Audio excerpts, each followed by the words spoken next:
Now I'm going to get into the alligator and hopefully show you some of the steps that have made the alligator a little simpler for most people to follow. There is a mistake in the book where we say to attach use the yellow wire to the positive terminal, but that's incorrect. When the kids first bring out their motors, they want to attach with the motor facing away from them, the spindle facing away from them.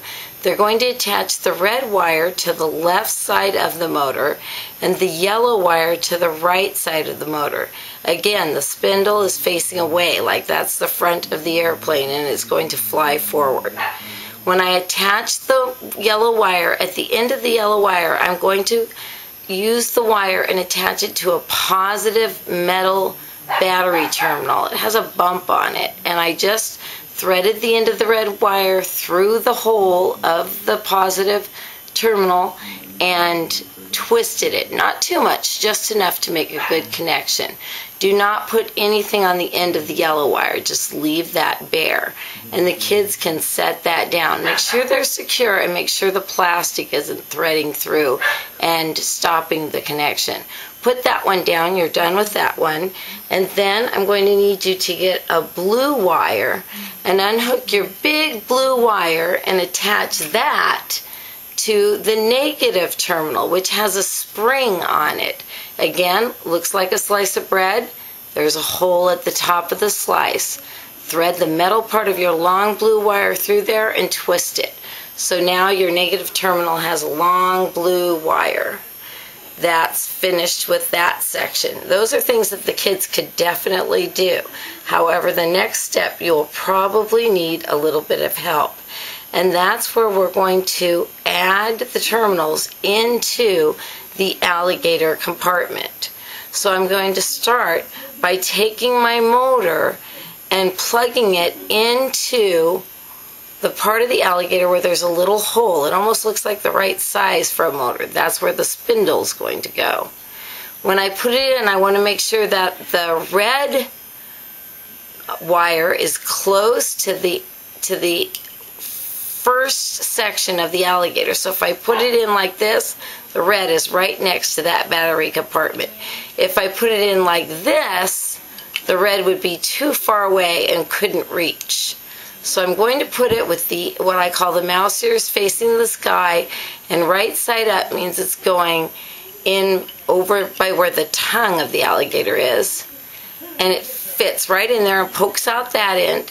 And then I take that red little loaf of bread thing and slide it in. This is where my battery is going to go.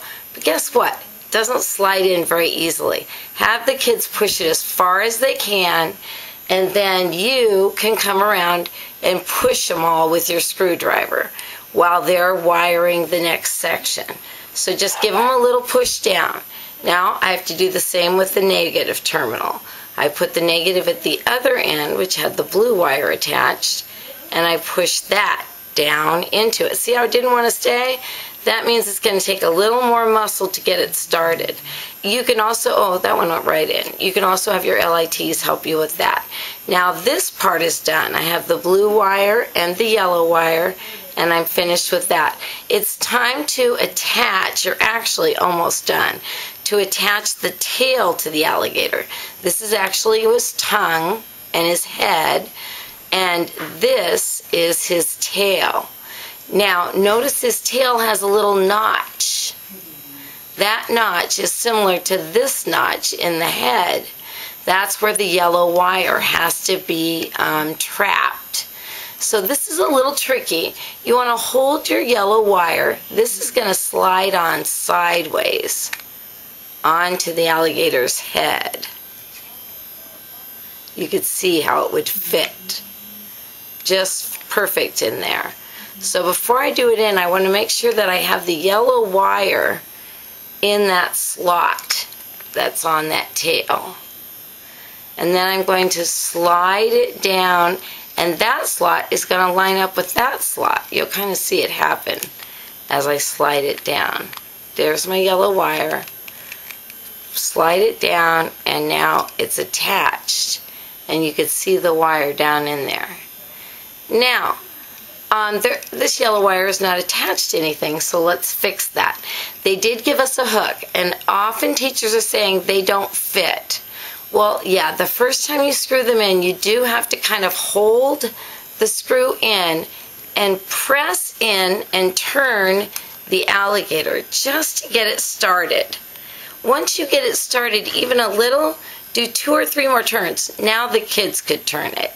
Now they will be able to. So I turn it till it's almost down all the way in, and then I take the end of that yellow wire that's sticking out, and I wrap it around that hook, the end of the hook, and then I finish screwing it in. And when I finish screwing that down, it holds that wire and makes the good metal contact.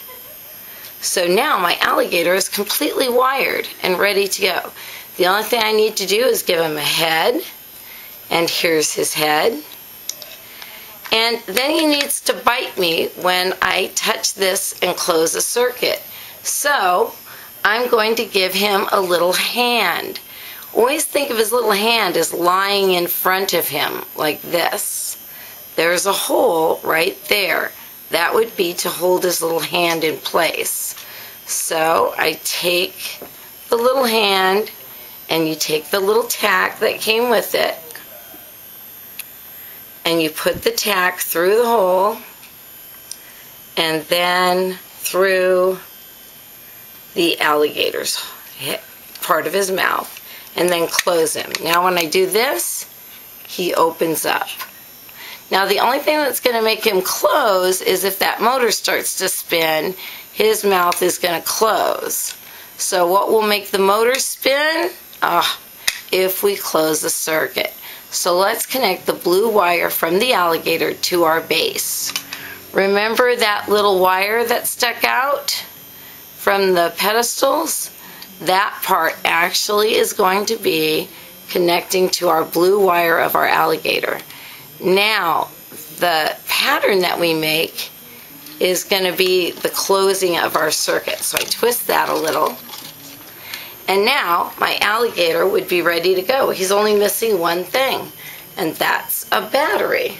So if I put the battery in, negative on the spring, and close his mouth, if I get him prepared by opening his leg, when I put my finger in there, if I touch, I gotta try not to touch the wire. Oh, but if I do, his mouth closes and he's biting me. To make him stop, I just have to let go. It doesn't hurt, by the way, it's very loose. To reset it, I just crank it back up and try again. As long as I don't touch, I'm fine.